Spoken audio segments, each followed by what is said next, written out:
বিদেশের মাটিতে যখন দেশীয় স্বাদে ঝালমুড়ি বানাচ্ছে আমার রুমমেট। হ্যাঁ, কি কি বানাইতেছো আজকে? হ্যালো, বলো। আসসালামু আলাইকুম। জুম্মা মুবারক। আসলে আজকে জুম্মার দিন, রুমে কেউ নেই, আমি আর আমার রুমমেট আচ্ছা রায়হান বাবু। আচ্ছা দুপুরে ভাত খাইছি, মানে 12টার জুমার নামাজ পড়ে এসে এখন হঠাৎ করেই মানে ঝালমুড়ি খাওয়ার প্ল্যান উঠলো আর কি। মাত্র দোকানে গিয়েছি, দোকানে যা দেখি বাংলাদেশি ঝালমুড়ি, চানাচুর। কি চানাচুর এটা? এটা লাগা আপনার বাংলাদেশের তো ফেভারিট তাই মোল্লা চানাচুর। বাংলাদেশের বনফুল চানাচুর, বারবি ফিট ফ্লেভার। আচ্ছা, সাথে কি কি দিতেছো? সাথে আছে লাগা আপনার এই যে শসা অলরেডি কেটে ফেলছি, শসা এবং একটা গাজর দেব, অ্যান্ড পেঁয়াজ আছে অর্ধেক পেঁয়াজ দেব, আর লাগা আপনার 4টা 5টা কাঁচামরিচ। আচ্ছা, দিয়ে কাতারে কাঁচামরিচের দাম কেমন? কাঁচামরিচে অনেক, কাঁচামরিচের দাম 20 টাকা কেজি কাতারে। আচ্ছা। ছোট বাকালা আর তো সেই অনুযায়ী আমাদের দেশের কাঁচামরিচের কি অবস্থা? দাম বেশি নাকি সেই কম? হিসেবে আমাদের দেশে কমই আছে, তবে এখানে কাতারে বর্তমানে সবকিছুরই দাম, সবকিছুরই। আচ্ছা আগে তেল ছিল, সোয়াবিন তেল ছিল আপনার 9 টাকা কেজি, এখন হয়েছে আপনার 17 টাকা, 12 টাকা, 15 টাকা এরকম দাম বাড়ছে। আচ্ছা। এই যে সরিষার তেল, বাংলাদেশি সরিষার তেল, এটা আচ্ছা। আপনার 4 রিয়াল নিচে, কাতারি রিয়াল। আগে ছিল 2 টাকা, এখন হচ্ছে 4 টাকা। এখন এই যে মুড়ি ছিল, রোজার মাসের মুড়ি, এগুলি বাঁচতে ছিল, তাই খাটিয়ে দিলাম। তো রোজার মধ্যে এই মুড়ি শেষ করতে পারছো না? আর এই যে আপনার চানাচুর। আচ্ছা আচ্ছা, পরে যখন আবার জালমুড়ি মাহাই তখন। আচ্ছা, ঠিক আছে, তাড়াতাড়ি ঝালমুড়ি বানাও। তাই যারা দেখতেছেন তারা অবশ্যই পুরো ভিডিওটা দেখবেন শেষ পর্যন্ত।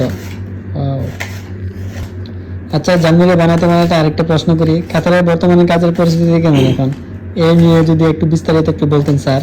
কাতারের অবস্থা আসলে যেটা না বললেই নয়। কাতারের অবস্থা এই যুদ্ধের পর থেকে কাতারের অবস্থা টোটালি বাজে। বাজে বলতে আপনি মনে করেন যে অনেক কাজ কম, অনেক কাজ কম। হয়তো এখন বর্তমানে যাদের কাজ আছে তারা কাজ করতেছে, যাদের কাজ নেই তাদের এই যুদ্ধের পর আগে থেকেই কাজ বন্ধ। তারা অনেক সমস্যা আছে, তাদের মানে হাত খরচ, তাদের পরিবারের খরচ, অনেক সমস্যার মধ্যে আছে তারা। আবার যা মানে কি বলবো, বলার মতো কোনো ভাষাই নেই। আমার মনের মধ্যে অনেক একটা প্রশ্ন জাগতেছে, তোমার এটা হচ্ছে তোমার ব্যক্তিগত, তুমি কি কাতারে এসে সফল নাকি তুমি ব্যর্থ? সত্যি কথা বলবা কিন্তু। আসলে সত্যি কথা বলতে এনে ধরেন হয়তো আমার আমার অর্থ সম্পদ বা টাকা পয়সা তো আর আপনি নিতেন না যে আমি আপনার কাছে মিথ্যা কথা বলবো বা কোনো লুকা ছাপাবো না।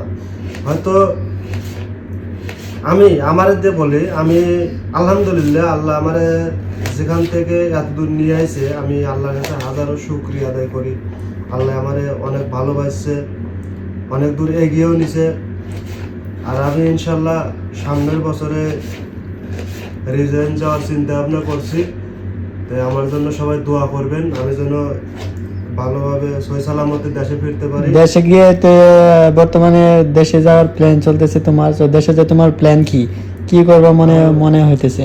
যে আমি দেশে যাওয়ার একটা সিদ্ধান্ত নিছি, একটা ছোটখাটো একটা গরুর খামার করব এবং আমাদের বাজারে একটা ছোট একটা মুদি দোকান দেব।